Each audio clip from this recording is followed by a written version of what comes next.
वक्त असां वापडा ऑफिस कोट गुलाम साम्हूं बीठल आहियूं, जिते शहरनि जेके डिडक्शन बिल ऐं जेके इज़ाफ़ी जेको लोड शेडिंग करण खिलाफ़ हिते एहतजाज कयो आहे, धरणो वरणो, टायरनि खे बाहियूं ॾिनियूं आहिनि।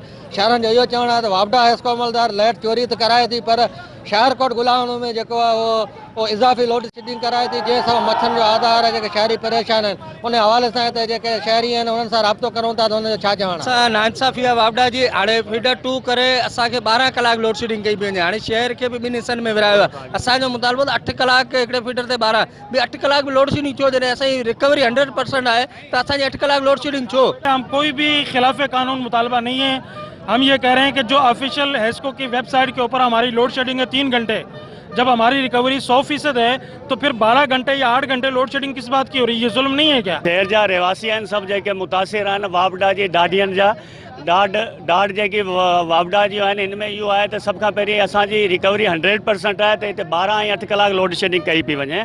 ऐं उनखां पोइ जेको आहे हिन खां अलावा जेके फाल्ट जे नाले ते ट्रांसफार्मर ख़राब ई करे छॾनि था, पोइ पैसा माण्हू उनखां वठनि था।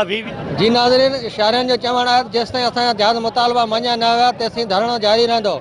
कैमरामैन शाहिद ख़ासकली सां गॾु जावेद कालर, सन टीवी न्यूज़ कोट गुलाम अहमद।